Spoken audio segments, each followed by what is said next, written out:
મિત્રો, ઉપરકોટનો કિલ્લો જૂનાગઢ જિલ્લામાં આવેલો છે. આ કિલ્લાનું નિર્માણ ચંદ્રગુપ્ત મૌર્ય દ્વારા કરવામાં આવ્યું હતું. આ કિલ્લાનો જીર્ણોદ્ધાર 1893 થી 1894ના સમય દરમિયાન દિવાન હરિદાસ વહારીદાસ દ્વારા કરવામાં આવ્યો હતો. ઉપરકોટના કિલ્લાને ઈસવીસન 975 થી 1780 દરમિયાન 16 વખત આ કિલ્લાની ઘેરાબંધી કરવામાં આવી હતી. 7મી સદી સુધી આ કિલ્લો મૌર્ય સામ્રાજ્યના તાબા હેઠળ રહ્યો. મિત્રો, કિલ્લાની અંદર જ એન્ટર થતાં એક કિલ્લાનો નકશો આપેલો છે, જે જોઈ શકીએ છીએ આપણે, જેથી કરીને આપણે કઈ જગ્યા પર જવું આપણને ખબર પડે. મિત્રો, કેટલી ઊંચી દિવાલો છે.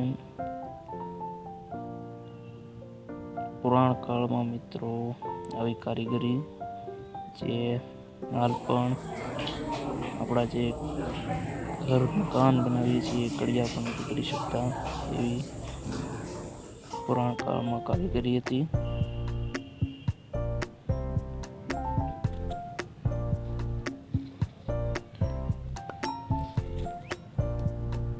મિત્રો, આ કિલ્લો મૌર્ય સામ્રાજ્યના તાબા હેઠળ રહ્યો. ત્યારબાદ અનુક્રમે સોલંકી અને મુગલ રાજાઓના કબજામાં રહ્યો. સિદ્ધરાજ જયસિંહે 12 વર્ષ અહીં નિવાસ કર્યો હતો. વાવાઝોડા, તોફાની વરસાદ, ભૂકંપનો માર સહન કરીને આજે પણ આ કિલ્લો અડીખમ બનીને ઊભો છે. હમણાં જ મિત્રો આ કિલ્લાનું રિનોવેશન કાર્ય પૂરું થયું છે અને આમ જનતા માટે આ કિલ્લો હાલ ખુલ્લો મૂકવામાં આવ્યો છે, જેની ટિકિટ 100 રૂપિયા છે. નાના બાળકોને ટિકિટ 50 રૂપિયા છે અને વિદેશી સહેલાણીઓ માટે 500 રૂપિયા ટિકિટ છે.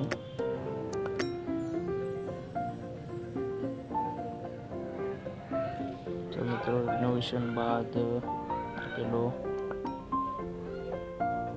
એવો આમ સરસ લાગી રહ્યો છે.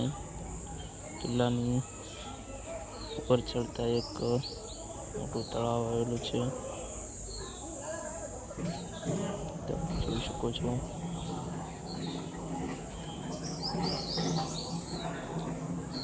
આ કિલ્લાની અંદર અડીખડીની વાવ અને નવઘણ કૂવો આવેલો છે, જેના માટે એક કહેવત પ્રચલિત છે કે અડીકડી વાવ અને નવઘણ કૂવો, જેણે ન જોયો તે જીવતો મોવો.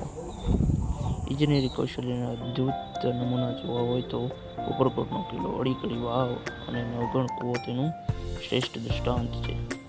આ કિલ્લામાં જુદા જુદા 8 સ્મારકો આવેલા છે, જેમાં લશ્કરી વાવ, નવઘણ કૂવો, નીલમ તોપ, કડાનલ તોપ, અડીકડી વાવ, અનાજના કોઠાર, બૌદ્ધ ગુફાઓ સામેલ છે.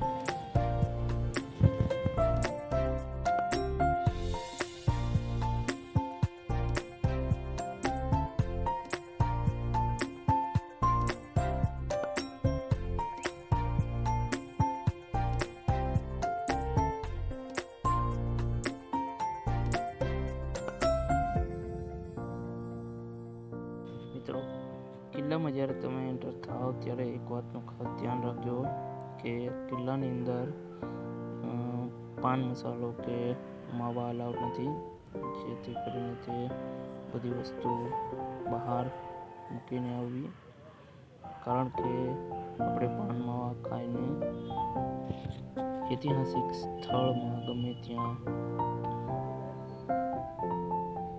થૂકીને આપણે ઐતિહાસિક સ્થળની શોભા અને સુંદરતા ખરાબ કરીએ છીએ.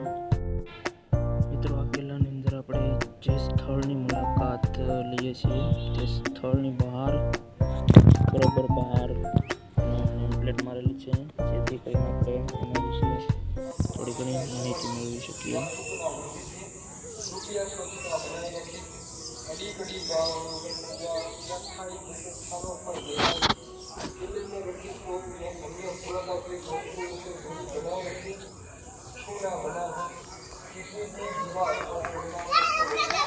રિનોવેશન પહેલાં કિલ્લો થોડોક જર્જરિત હતો, જેથી કરીને કિલ્લાની અંદર કોઈ પણ વ્યક્તિને અવર જવર ન થઈ શકતી. તો પણ હાલ રિનોવેશન બાદ આ કિલ્લો આમ જનતા માટે ખુલ્લો મૂકેલો છે. કિલ્લાની અંદર નાનકડું જંગલ પણ આવેલું છે.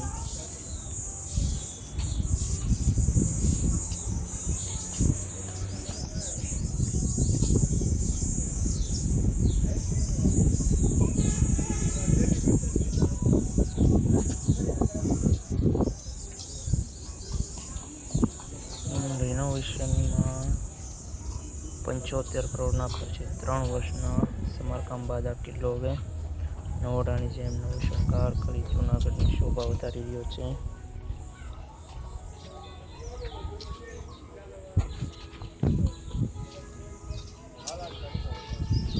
આ કિલ્લો 16 આક્રમણોનો માર ઝીલી ઊભો છે. કિલ્લામાં 8 સ્મારકો જોવાલાયક છે.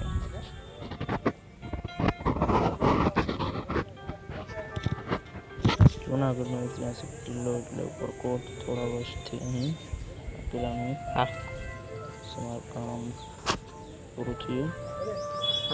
આ કિલ્લામાં ખોદકામ કરતા અનેક ઐતિહાસિક વસ્તુ મળી આવી છે. અહીં દટાઈ ગયેલા સ્મારકો તેમજ 22 જેટલી તોપ મળી આવી છે. આવી રીતે મિત્રો એની પેમ્પલેટ મારેલી છે, જેથી કરીને આપણે તેના વિશે માહિતી મેળવી શકીએ. આ સ્થળ કે આ મહેલની સ્થાપના ક્યારે થઈ, કોના દ્વારા કરવામાં આવી,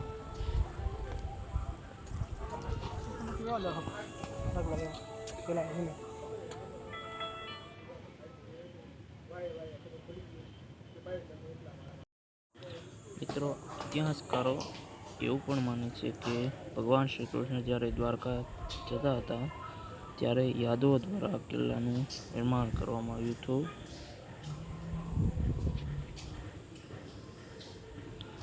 આ કિલ્લાની અંદર જ બૌદ્ધ ગુફા આવેલી છે.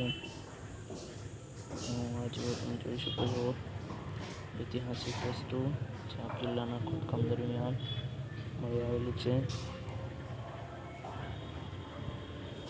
એના વિશે થોડુંક આપણને જાણકારી આપતું પેમ્પલેટ લગાવેલું છે, જેથી કરીને સહેલાણીઓ દ્વારા તેના વિશે આસાનીથી વાંચી શકે. ઐતિહાસિક વસ્તુ એક પ્રકારની રેલિંગ વાડ બનાવીને તેને દૂરથી આપણે જોઈ શકીએ. આ એક જૂની તોપ છે, જે આપણો ઐતિહાસિક વારસો કહેવાય.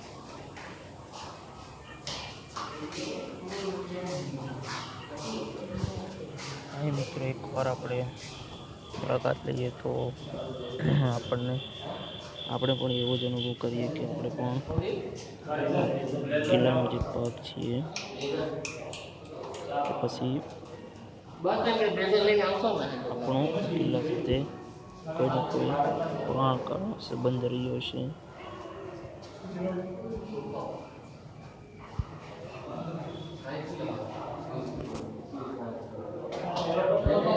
પ્રાચીન કાળમાં લોકો દ્વારા આ વસ્તુનું નિર્માણ થયેલું છે, જે આજના આધુનિક યુગમાં આપણે આવી રીતે નિર્માણ નથી કરી શકતા. અત્યારે તો આપણી પાસે આધુનિક યુગમાં કોમ્પ્યુટર પણ છે, પણ આવી કારીગરી છતાં પણ હજી વિકસિત નથી કરી શક્યા.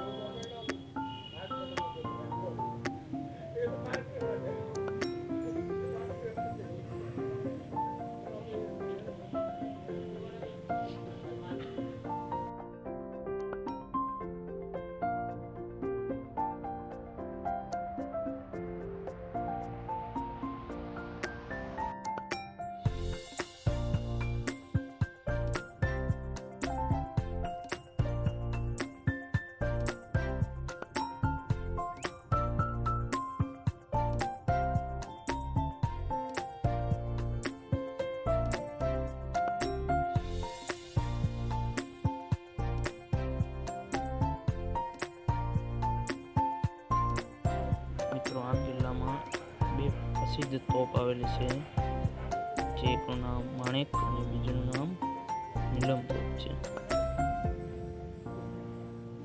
એકની રેન્જ 5 કિલોમીટરની છે અને એકની 2 કિલોમીટર રેન્જ છે, જે પહેલાના સમયમાં જ્યારે દુશ્મનો કિલ્લા ઉપર હુમલો કરતા ત્યારે તેનાથી બચવા માટે આ તોપનો તેઓ ઉપયોગ કરતા હતા. ઉપરકોટનો કિલ્લો સવારે 7 વાગ્યાથી સાંજના 7 વાગ્યા સુધી ખુલ્લો હોય છે. મિત્રો, ફોટામાં ઉપરની સાઈડ જૂનું, પછી સાવ નીચે રિનોવેશન કરેલું નવો ફોટો બનાવેલો છે. તો મિત્રો, કેવી ઐતિહાસિક કારીગરી છે, જે આજ પણ આધુનિક માનવી તો બનાવી જ ના શકે. થોડા ઘણા અંશે બની પણ જાય, પણ સેમ ટુ સેમ તો ન જ બનાવી શકે.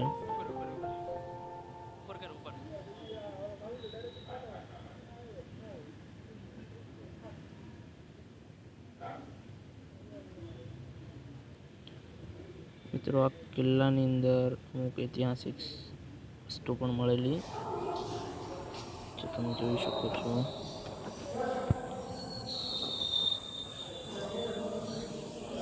નાના ગોળા, શિવલિંગ, જે એક કાચની પેટીમાં મૂકેલા છે, તે આપણો ઐતિહાસિક વારસો છે.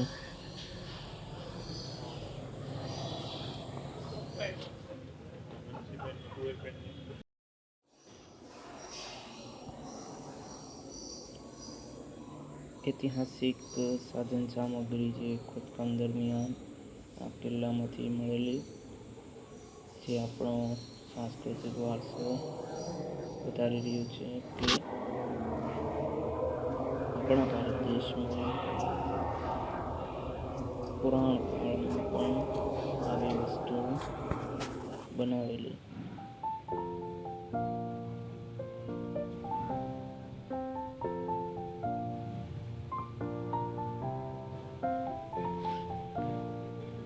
સરસ મજાની કારીગરીથી આ કિલ્લો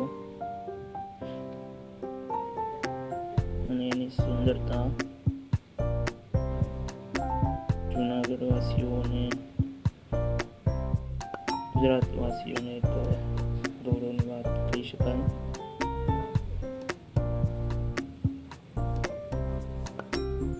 જો આગળ આ કિલ્લા પરથી ગિરનાર પણ દેખાઈ રહ્યો છે. કિલ્લાની અંદર સરસ મજાના વ્યૂ પોઈન્ટ આવેલા છે,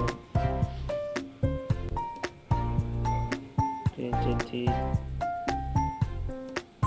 કિલ્લા દ્વારા આપણા સાંસ્કૃતિક વારસો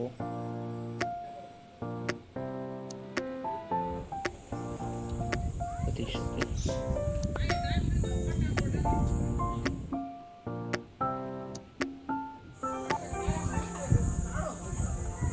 હાલ આપણે નીલમ અને માણેક તોપની મુલાકાત લઈશું. એના વિશે થોડુંક અંગ્રેજી અને ગુજરાતીમાં લખેલું છે. જો તમે ઉપરકોટના કિલ્લાની મુલાકાત લ્યો તો જરૂરથી આ માણેક અને નીલમ તોપને જોવાનું ભૂલશો નહીં. જો મિત્રો, આ તોપથી પ્રાચીન સમયમાં કિલ્લાનું રક્ષણ કરવામાં આવતું. આ તોપ ફરતે દુશ્મનો પર હુમલો કરી શકતી. આ કિલ્લા પરથી જૂનાગઢ શહેર જોઈ શકાય છે. આગળ અંગ્રેજીમાં ઉપરકોટ ફોર્ટ લખેલું છે. જ્યાં એક સેલ્ફી તો જાવ એટલે પાડવી જ, અને ઇન્સ્ટાગ્રામમાં રીલ જરૂરથી મૂકવી. અમે લોકો આજે એક ઐતિહાસિક સ્થળ એટલે કે આનો રાઉન્ડ ક્યાં સરકાર ગોળકોટનો બનાવવા જાય? કિલ્લો જોવા ગયેલા. જો મિત્રો, આ તોપ ચારે બાજુ ફરીને દુશ્મનો પર હુમલો કરી શકતી.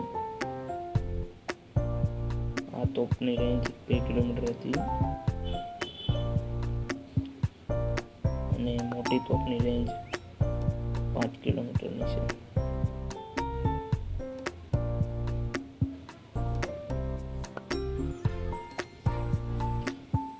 અને મિત્રો, આ કિલ્લાની બહારની જે દિવાલ છે એની ચારે પરથી ખાઈ આવેલી છે કે જેમાંથી પથ્થરો કાઢીને આ કિલ્લો બાંધવામાં આવેલો. આ કિલ્લાની અંદર બૌદ્ધ ગુફાની મુલાકાત લઈશું કે બૌદ્ધ સાધુઓ કેવી રીતે ગુફાની અંદર રહેતા. બૌદ્ધ ગુફાની મુલાકાત દરમિયાન અમુક ગુફાના ચિહ્નો જોવા મળેલા. તમે જોઈ શકો છો કે કેવી રીતે પથ્થરને કોતરીને આ ગુફાનું નિર્માણ કરવામાં આવેલું અને બૌદ્ધ સાધુઓ ગુફાની અંદર રહેતા. અંદરની સાઈડ ગુફામાં પાણીને નીચે ઉતારવાની વ્યવસ્થા હતી, જેથી કરીને ભારે વરસાદમાં ગુફા પાણીથી ભરાઈ ના જાય. તો આ વ્યૂ છે. એટલો સરસ મજાનો પથ્થરને કોતરીને આ ગુફાઓ બનાવવામાં આવેલી છે. આપણે જોઈ શકીએ છીએ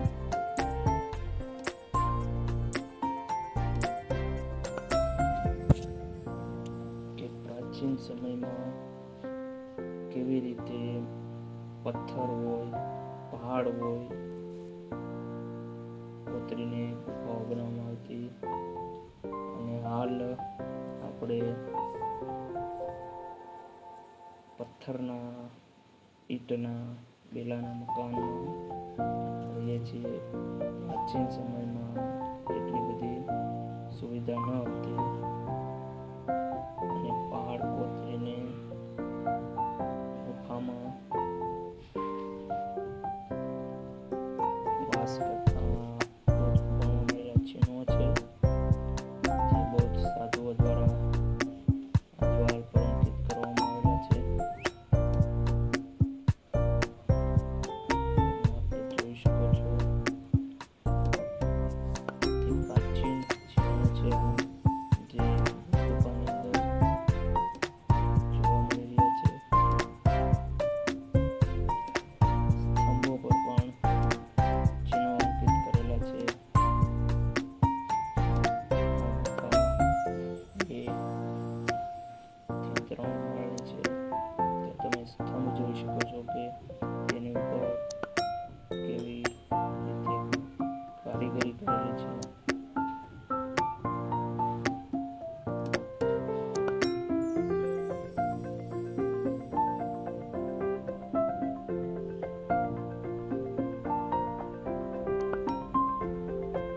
જોઈ શકો છો તમે. સ્તંભો પણ એટલા મજબૂત હતા કે ગમે તેવું વાતાવરણ હોય, ટાઢ, તડકો કે વરસાદ, પણ સ્તંભોને કોઈ અસર ન થાય.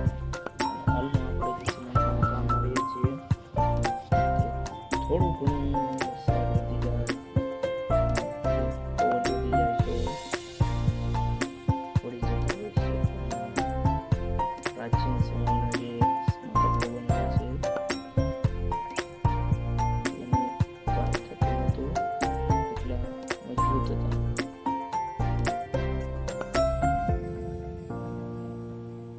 હાલ પૂરતી આ ગુફાની ઉપરની સાઈડ જાળી મારેલી છે કે જેથી કરીને કોઈ દુર્ઘટના ન બને.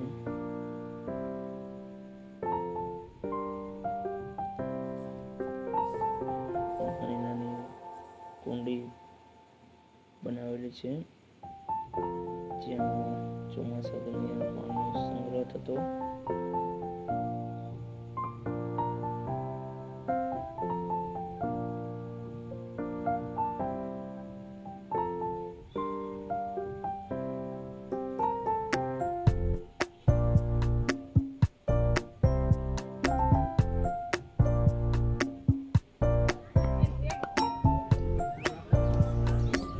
દીકરીની મુલાકાત લીધી.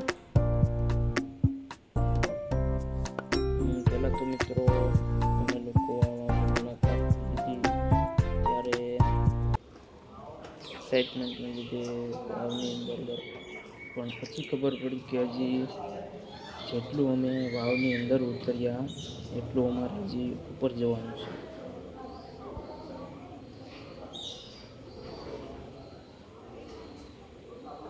પહેલાંના સમયમાં મિત્રો આ વાવની અંદર પગથિયા ચડી ઉતરીને પાણી પીવા માટે લઈ જતા. હાલ તો આપણે ઇલેક્ટ્રિક મોટર આવી ગઈ છે એટલે કોઈ ટેન્શન નથી. ખાલી એક સ્વિચ પાડો એટલે પાણી 2 સેકન્ડમાં આવે. પણ પહેલાંના સમયમાં આવું નથી. કેવી રીતે પથ્થરની કોતરીમાં વાવનું નિર્માણ કરવામાં આવેલું. આ વાવનું નામ અડી અને કડી 2 કન્યાના નામ પરથી પાડવામાં આવેલું. કે પાણી નથી નીકળતું ત્યારે રાજગુરુએ એમ કહેલું કે 2 કન્યાનું બલિદાન આપવું પડશે. તો બલિદાન આપ્યા પછી આ વાવમાં પાણી નીકળ્યું. અડીકડી વાવની બાજુમાં એક નાનકડો બગીચો બનાવવામાં આવેલો છે.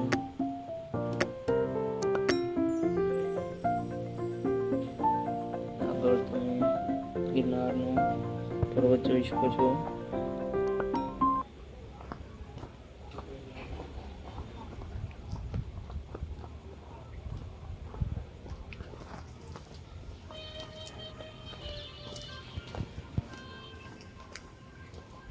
મિત્રો આપણા ઐતિહાસિક સ્થળો, હેરિટેજ સ્થળો વિદેશી ઊંડિયામણ કમાવા માટે એક મહત્વનો સ્ત્રોત બની રહેલો છે.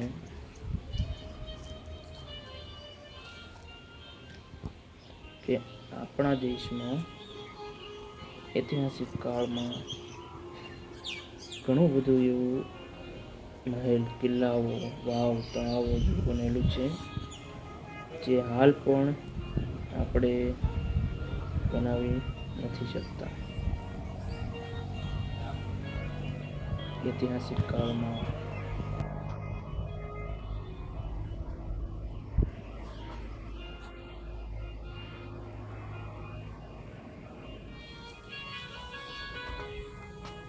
આ અડીકડી વાવનું ઉપરનું ચિત્ર છે.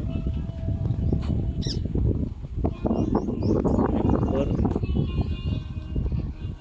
દૂરથી જોઈ શકાય તે રેલિંગ વાડ કરેલ છે જેથી કરીને કોઈ અકસ્માત કે દુર્ઘટના ના ઘટે.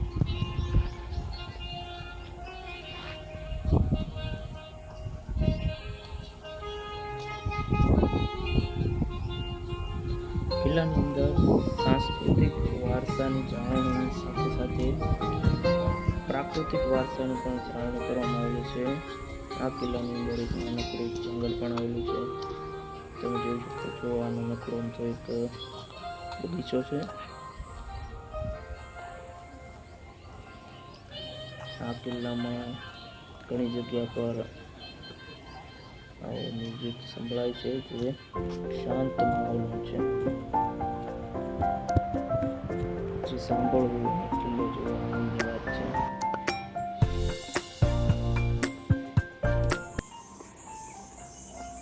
કિલ્લાની અંદર પ્રાકૃતિક વારસાનું પણ દર્શન કરી શકાય.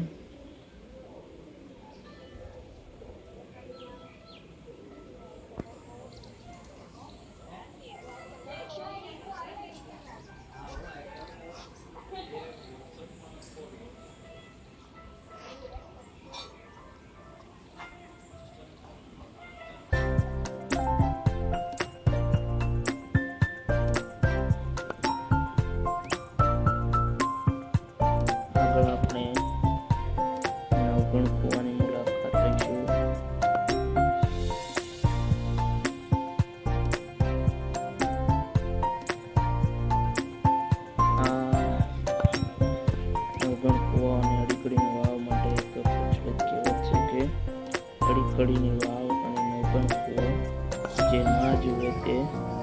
જીવતો મળવાનો, એટલે કે જો તમે અડી કડીને વાવ અને નવગણ કૂવામાં જુઓ તો તમે જીવતે જીવતા મરેલા છો. નવગણ કૂવો ઉપરથી દેખાઈ રહ્યો છે, એની આગળ ગિરનાર દેખાઈ રહ્યો છે. આ નવગણ કૂવાનું ટેમ્પલેટ. આપણે નવગણ કૂવાની અંદર જઈશું. નવગણ કૂવાની અંદર ઉતરતા જ દિવાલ પર પક્ષીને રહેવા માટે ઘણા બધા પથ્થર કોતરીને માળા બનાવેલા છે, કે જેમાં પક્ષીઓ પોતાનું ઘર બનાવીને રહી શકે.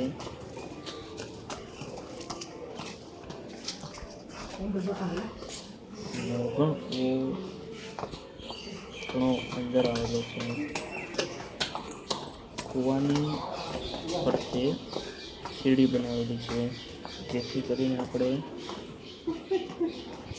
પાણી સુધી સીડીથી ચાલતા જઈ શકીએ છીએ.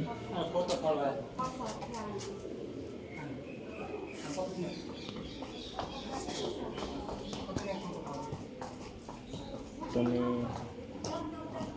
વિચારી શકો છો કે કેવી રીતે પથ્થરને કોતરીને સીડીઓ બનાવેલી છે.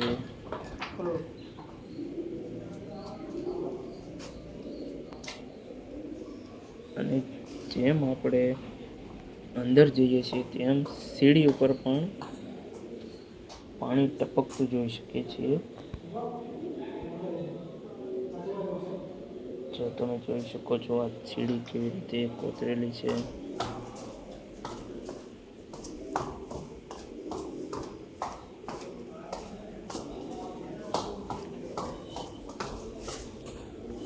આપણે આજ તો આખો કૂવો જોવો છે, છેલ્લે ઉપર નથી જવું. આખો નવગણ કૂવો આજ તો જોઈ જ લેવો છે. જો આ તમે જોઈ શકો છો, આપણે સાવ નીચે પહોંચી ગયા છીએ. નીચેથી ઉપરનો નજારો.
Gimana kan maksudnya?